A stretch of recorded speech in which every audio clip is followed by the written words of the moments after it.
Hi everyone, it's Sarin from Taste Mutant Kittens. Welcome back to my channel where we talk about cosplay, crafting, and the occasional online seller stuff.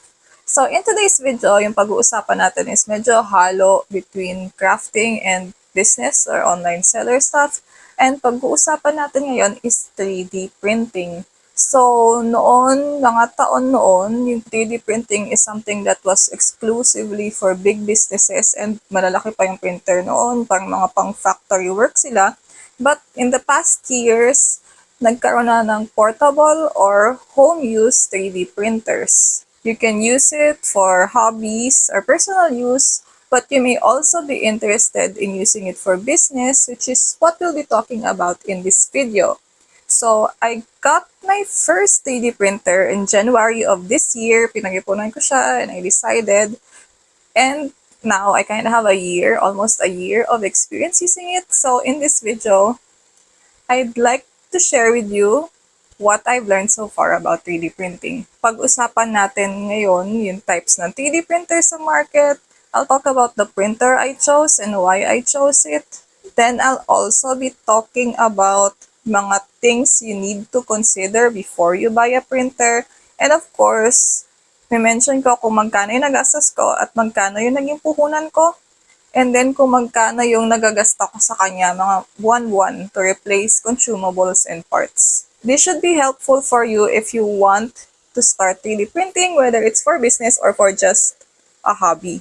So if you're interested, please keep watching. Okay, so currently there are two types of printer that are commonly available in the market, especially for home or personal use.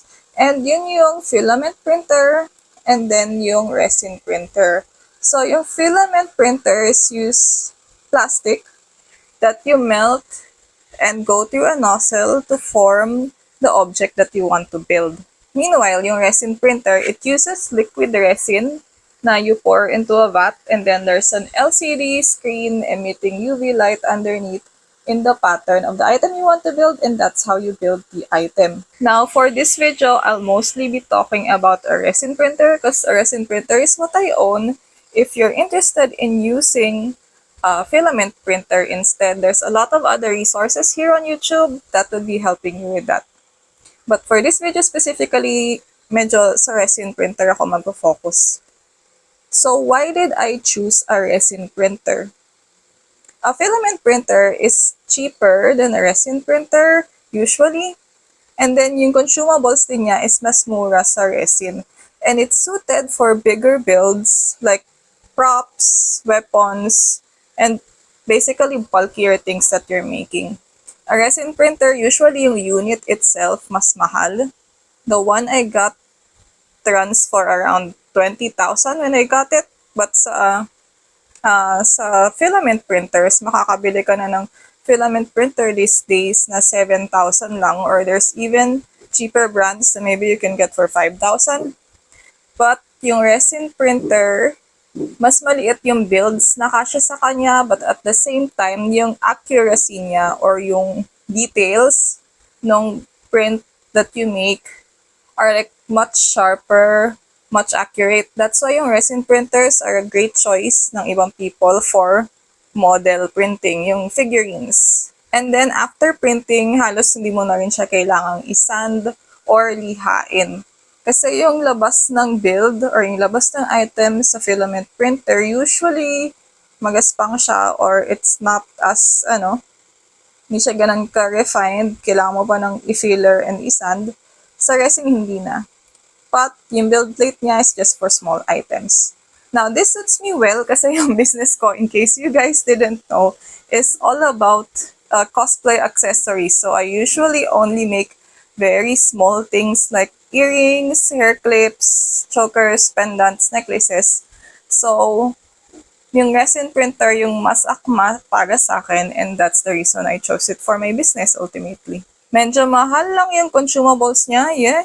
But, of course, I made that choice kasi yun yung mas bagay for my business. And here are some of the models I was working on. And this is an example of a printed piece from the resin printer. As you can see, like, ang nipis niya. And that's not something you can easily accomplish with a filament printer. Yan. You can see I don't have to sand it anymore kasi makinis na siya. I just have to paint it. I do sand it a little para mas may rough surface kapitan yung paint. And here are some gems that I'm going to be molding. This one, I'm going to cast a mold out of it. Tapos gagawa ko ng gem para sa kanya, which goes here. This is a commission by the way, by a customer. So yun, makita niya pa to. Ayan. And then, check out this one. It's also part of their commission. Tignan nyo ang liit niya and you get the sharp points. I'm gonna, yan. I get camera focus, please. Oh.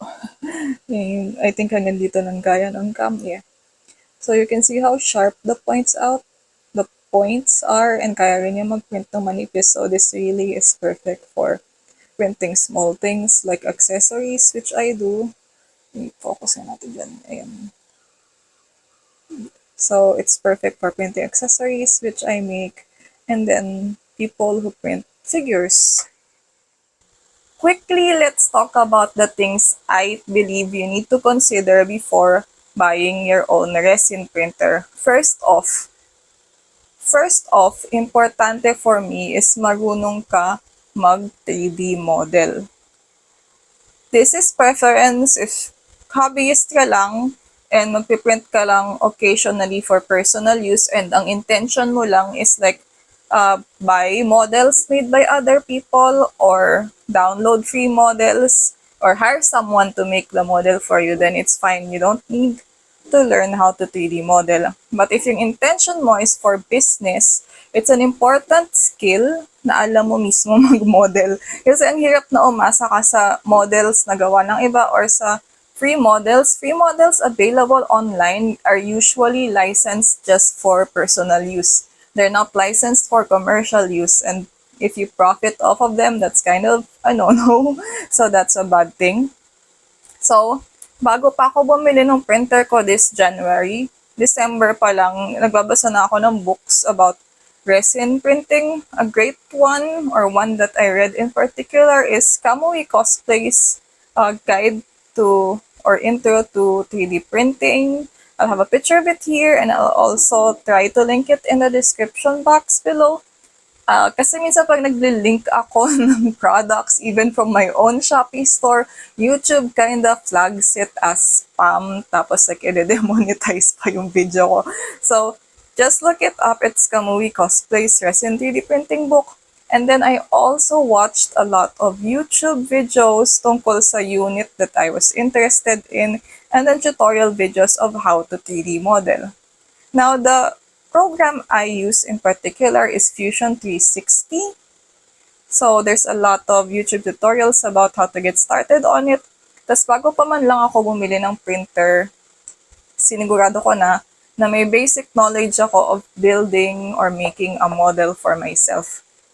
Also, pag nagbi-business ka kasi, ang hirap na aasa ka pa sa iba to get something done. Like, mag-hire pa ba ako ng external person to do all the models for me? Parang it's extra cost. Like, babayaran ko pa siya, imbis na ako na lang gumawa. And regardless, even if ako kasi solopreneur ako, so I do everything myself.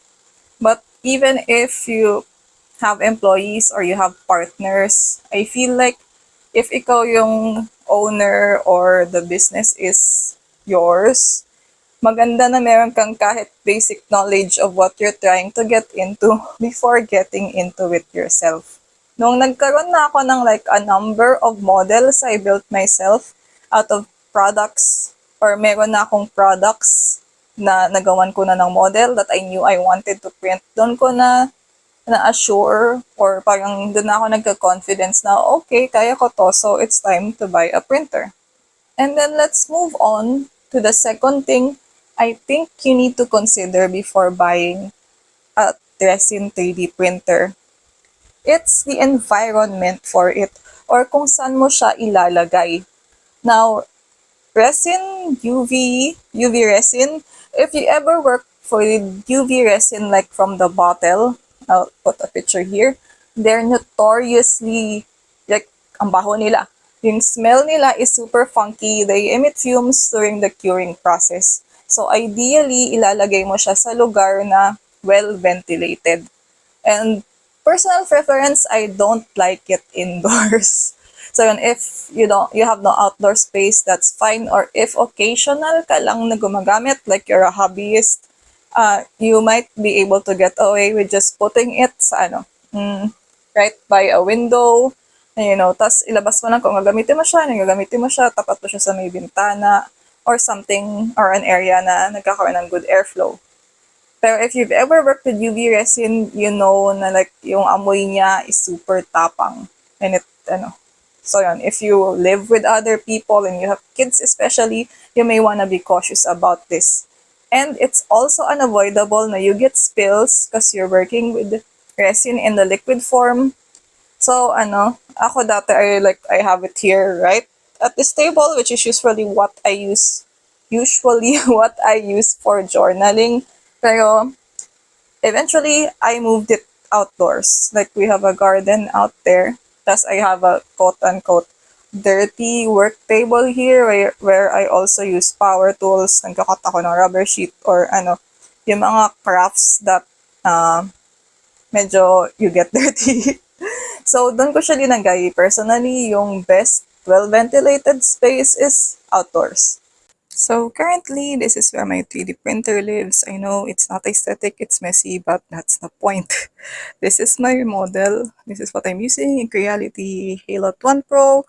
It's impossible to keep it clean kasi occasionally tumatalsik yung resin and getting it removed is such a pain. Here I have the resin I use, which is any cubic, a spray bottle with alcohol for cleanup. Over here, I set up silicone mats to protect the table, but this table is meant to be dirty anyway. So use a table you don't particularly care for. I was printing something and now it's done. I also have here an airbrush air compressor that was given to me by my friend Ray. Thank you so much, Ray. My airbrush gun. So yun, basically this area is in our garden. You also see here, like, I have my spray paints and stuff. So it's just a messy area na talagang pang crafting out where there's proper ventilation. So when buying a printer, especially a resin printer, you have to take into consideration din na you may need a dedicated space for it, especially if plan mo siya gawing business. It means often mo siya gagamitin. And if like daily ka nagpiprint, tapos nasa loob siya ng bahay mo, like, and lalo na medyo kulob yung unit mo, I wouldn't recommend it. I recommend na before you even order your printer, already like set aside a table for it and a place for it which has good ventilation. And then the last thing I'm gonna remind everyone, and this is actually super, super important, probably more important than the previous two, before you buy a resin printer is i-check mo muna or alamin mo muna if meron kang resin allergy. Now, maraming resin crafters na sa Pinas, and I feel like this does not get discussed enough kasi maraming gustong matutong resin crafting or they think they wanna get into it. Pero bihira yung nagsasabi na there's a very small percentage of people that are actually allergic to resin. One of my good friends, Nana Nui, who's also a great cosplayer by the way, is actually one of these people. Like, literally, yung kahit naka-protective gear siya, like, or naka-mask, it's just that yung fumes mismo, I guess, no resin. If, yun kasi yung she didn't have like an outdoor space for it, nasa loob lang ng unit. Tapos so I guess nalalanghap niya yung fumes. Literally, ang reaction is she'll break out in a rash, get hives, and then, namamaga yung mata. Yun, yung para kang like kinagat ng bubuyog. And actually, if you look at the bottle of craft resin, this one is on Casting Craft, it will say na warning, some people get a reaction out of resin, which may include swelling of the eyes, which is exactly what happened to her. And then, you may get dizzy, may get a headache, yan, those symptoms. So, sayang naman kung like bumili ka ng resin printer tapos you can't even work with the resin. I think a good way to test if meron kang resin allergy is first and foremost working with two-part resin, yung hindi siya UV, and then eventually working with UV resin. Sa two-part resin and UV resin na yung nasa bote lang, yung pourable, nakakabili kasi sa kanya ng like small bottles lang. So, if allergic ka dun sa two-part resin and UV resin straight out of a bottle, usually it's also the gel polish used for nail art, you can be sure na if allergic ka doon, allergic ka sa resin, UV resin used for 3D printing. Maigi na itry mo muna resin crafting with those small bottles because those are definitely cheaper than getting a printer. Maigi nang alamin mo muna doon if may reaction ka sa resin kaysa bumili ka ng printer and then consumables that will cost you like 5 digits tas malaman mong allergic ka pala. Like, sayang. So, yun. So, those are things I believe you need to consider strongly before buying a resin 3D printer. Now, let's move on to the printer I chose and why I chose that model. I don't have that printer here with me because it's an outdoor space. I'll be showing it later. So, the model I chose was the Creality Halo 1 Pro. Not sponsored. I was just looking at local market kung ano yung available and I saw that one. Then I read the reviews on that one and I thought it was okay. One reason I chose it is because it has a bigger build plate. So since if you plan to use yours for business, then get a bigger model. And if you're just using it for personal use, like you just want to print figures for yourselves or your own hobby, you can get away with just using a smaller one and a cheaper one. But one thing I want to caution you then with buying your printer is to make sure na yung unit you're buying has availability of parts in the local market. Ito yung medyo regret ko sa akin. Kasi when I got the One Pro, it was just medyo bago pa siya sa Pinas. Like that last January. And then, when I tried to get parts for it, kasi nasira ko yung film, I could not find it in the local market. So, yun. So, walang local retailer or local store that has its parts online. So, eventually, I found the film, but I have to order it overseas. Tapos, hindi rin ako makabili ng extra build plate or extra VAT, which eventually I might want to replace. Yung iba ding units over time pagtanda, nagkaka-problem sila dun sa LCD, which is what emits the UV light, so it's super important. Yung ibang model dito, nakikita ko may replacement sila even for the LCD sa stores. But yung model ko, yung One Pro, wala. So like, that's like my biggest regret. Pero plan ko naman is alagaan siya para matagal kami magkasama at sana hindi ko kailangan bumili ng extra parts niya. So, ayun, if you're buying something, check mo muna din yung stores locally if may parts niya. So, you have an easier time in case of emergencies. Now, let's go to the math. Let's go to the part with money. Let's talk costs. So, when I bought my Halo 1 Pro, it cost me roughly 20,000 pesos. But right now, the same model is like 11,000 pesos on Shopee from the same retailer. Tapos meron ka pang 30% off voucher. So you can easily get a resin printer now for 10,000 pesos or maybe less. And then let's talk about the other things you need to buy. So if you've done your research, you should know what already you need to have when starting 3D resin printing. I'm just here to give you the costs of those consumables sa Pilipinas para alam nyo kung mga magkano yung nagagastos ko a month in maintaining my 3D printing business. So, first off, yung resin mismo. And I use any cubic, but a brand like that for 1 kilogram is gonna cost, or 1 kilogram ba, or 1 liter. Basta, I'll put it there.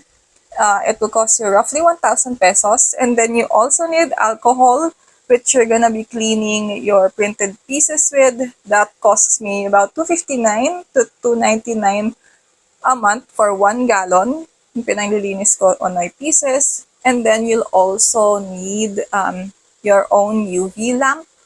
So some people invest immediately in a wash and cure. But for me, since I only make small pieces, like, mga hair clip nga, or like earrings, accessories. So for washing them, I just use old Tupperwares. Sobrang dami dito from takeouts. And then doon ko binababad, and then inaalog yung printed pieces ko. If you want to cure your resin pieces, you can buy a UV lamp. You can search up nail polish lamp. What I got cost me around 500 pesos, or a little under 500. And then I also, every month or whenever it turns out, I buy disposable gloves. So resin is toxic and can cause a reaction when it touches your skin. Yung liquid form pa ng resin. So disposable gloves. Yeah, I have tiny hands, as you can see here. So, yung mga gloves that are standard size and reusable are too big for me. Like, bumili na ako sa mga hardware, tas sobrang laki nila. So, pag sobrang luwag nila, I don't have a grip when I have to do things. So, bumili ako ng like extra small medical gloves. Tapos, disposable. So, after I just use them, I trash them. So, you need gloves to make sure it doesn't get on your skin. And then every time I need to, I also replace the FEP film, FEP, the FEP film on my printer. Yung sa Creality Halo 1 Pro costs about 750 to replace it. Like yung katiting na piraso ng plastic already costs 750. So yun, it's cheaper if you buy in bulk. So nung nag-11-11 sale, bumili na lang ako ng 5 pieces for 1,500 something. And that's cheaper. So, ayun. So, how much did I spend starting out for these things? Printer, UV lamp, alcohol, gloves, my resin. The total is, yan. So, that's the figure you may want to save up for if you want to start your own 3D resin printing business or hobby. But nowadays, yung same unit ko, as I said earlier, is only 11,000. So you may want to take that number and bawasan mo ng 10K. You're lucky because I got it for much more expensive. So that's it for this video. I hope you found it helpful. Yung topic lang talaga natin dito is yung considerations and how much yung initial investment for 3D printing. I plan to make more 3D printing videos in the future because that's what I'm into these days. I still craft manually by hand for a lot of things, but kailangan na natin sumabay with the times and use some technology. Especially yung 3D printer is really helpful with me, lalo na sa events, cause mas mabilis ako makapag-produce ng items cause hindi ko na siya mano-mano kailangan gawin. And again po, I'm Sarin from Gisamit and Kittens, and in this channel, I talk about cosplay, crafting, and online seller stuff. If you're interested in that, I hope you keep watching this channel. And if may katanungan po kayo, just comment here if you have video requests na pwedeng related to this topic or not, I guess. So, yun.